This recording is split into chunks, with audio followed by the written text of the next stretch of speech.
Welcome to home foods channel. இன்றைக்கி நம்ம சேனலில் ஃபிஷ்ஷில் ஒரு ரெசிபி தான் பார்க்க போகிறோம். நம்ம எப்பயுமே மீனை குழம்பு வச்சு சாப்பிடுவோம், இல்லைனா வறுத்து தான் சாப்பிடுவோம்.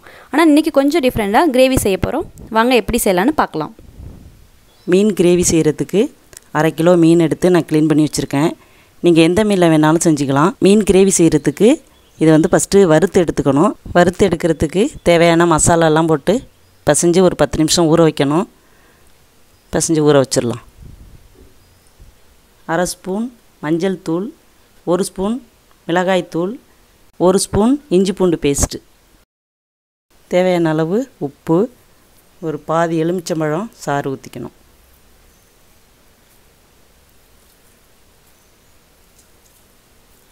அவ்வளோதான். இதெல்லாம் சேர்த்து நல்லா கலந்து பிசைஞ்சு ஒரு 10 நிமிஷம் ஊற வைக்கணும்.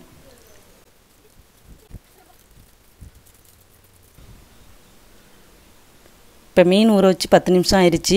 அதை வறுத்து எடுத்துக்கலாம். அடுப்பில் ஒரு பாத்திரத்தை வச்சு தேவையான அளவு எண்ணெய் ஊற்றிக்கணும். எண்ணெயெல்லாம் நல்லா சூடு வந்துருச்சு. இப்போ இதை வறுத்து எடுத்துக்கலாம்.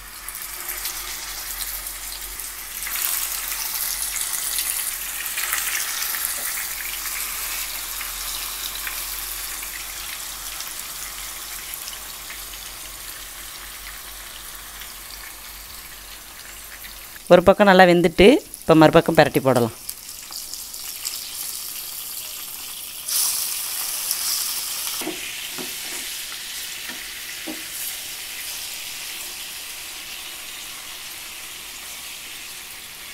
இப்போ மீன் 2 பக்கம் நல்லா வறுபட்டுருச்சு. இப்போ இதை எடுத்து வேறு பாத்திரத்தில் வச்சிடலாம்.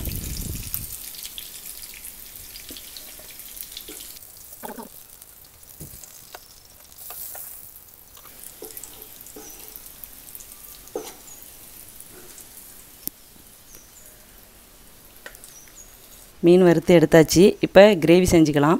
கிரேவி செய்கிறதுக்கு ஃபஸ்ட்டு அடுப்பில் ஒரு பாத்திரத்தை வச்சு தேவையான அளவு எண்ணெய் ஊற்றிக்கலாம். எண்ணெய் காஞ்சிருச்சு. ஒரு 1/2 ஸ்பூன் சோம்பு, ஒரு 2 பெரிய வெங்காயம் எடுத்து பொடிசாக கட் பண்ணி வச்சுருக்கேன். அதை இது கூட சேர்த்துக்கலாம். 3 பச்சை மிளகாய், 1 ஸ்பூன் இஞ்சி பூண்டு பேஸ்ட்டு சேர்த்து இதை நல்லா வதக்கிக்கலாம்.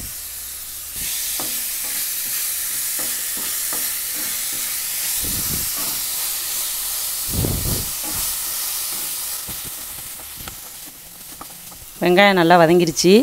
இப்போ இது கூட ஒரு கொத்து கருவேப்பிலை, 2 தக்காளி, மீடியம் சைஸ் தக்காளி எடுத்து அரைச்சி வச்சுருக்கேன். அதையும் இது கூட சேர்த்துக்கலாம். இந்த தக்காளி பேஸ்ட்டை சேர்த்து ஒரு 2 நிமிஷம் அந்த பச்சை வாசனை போகட்டும், அது வரைக்கும் வதக்கிக்கலாம். தக்காளியெல்லாம் சேர்த்து பச்சை வாசனை போயிடுச்சு. இப்போ இதுக்கு தேவையான மசாலா சேர்த்துக்கலாம். 1/2 ஸ்பூன் மஞ்சத்தூள், 1/2 ஸ்பூன் தனி மிளகாய் தூள், 1/2 ஸ்பூன் கரம் மசாலா, இதுக்கு தேவையான அளவு உப்பு சேர்த்து நல்லா வதக்கிக்கணும்.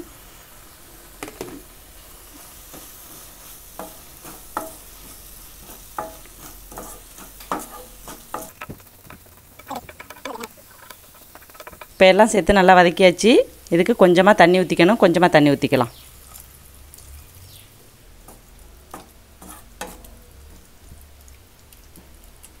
தண்ணி சேர்த்து கொதி வந்துருச்சு. இப்போ கிரேவி ரெடி ஆயிடுச்சு. இது கூட வறுத்து வச்சுருக்க மீனை சேர்த்துக்கலாம்.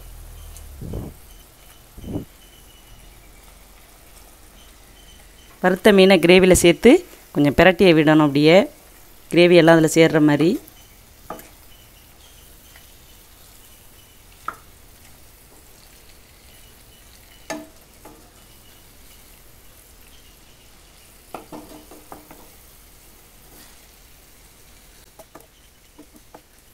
கிரேவியை வறுத்த மீனோட நல்லா கலந்தாச்சு.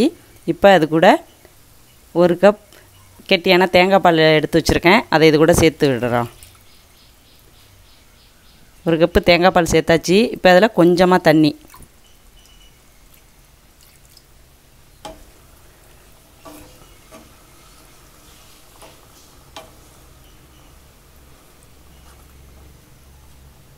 இப்போ இது மேலே கொஞ்சமாக மல்லித்தழை தூவி ஒரு 2 நிமிஷம் கொதிக்கணும். அப்படியே மூடி வச்சிடலாம். 2 நிமிஷம் ஆயிடுச்சு.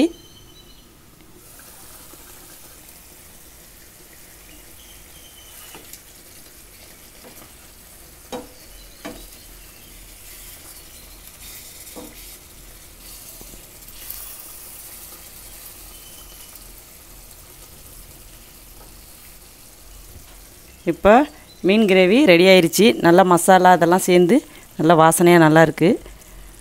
ஸ்டவ்வை ஆஃப் பண்ணிடலாம். ரொம்பவே சூப்பரான ஃபிஷ் கிரேவி ரெடி ஆகிடுச்சு. மசாலா கூட சேர்த்து ஃபிஷ்ஷெல்லாம் சாப்பிடும்போது ரொம்பவே சூப்பராக இருக்குது. கண்டிப்பாக நீங்களும் உங்கள் வீட்டில் இதை ட்ரை பண்ணி பாருங்கள். செஞ்சு பார்த்துட்டு எப்படி இருக்குன்னு வீடியோக்கு கீழே உள்ள கமெண்ட் பாக்ஸில் கமெண்ட் பண்ணுங்கள். இந்த வீடியோ உங்களுக்கு பிடிச்சிருந்துச்சுன்னா நம்ம ஹோம் ஃபுட் சேனலை சப்ஸ்கிரைப் பண்ணுங்கள். மறக்காமல் பக்கத்தில் உள்ள பெல் பட்டனை ப்ரெஸ் பண்ணிவிடுங்க. மீண்டும் இன்னொரு சுவையான சமையலோடு உங்களை சந்திக்கிறோம். தேங்க்யூ.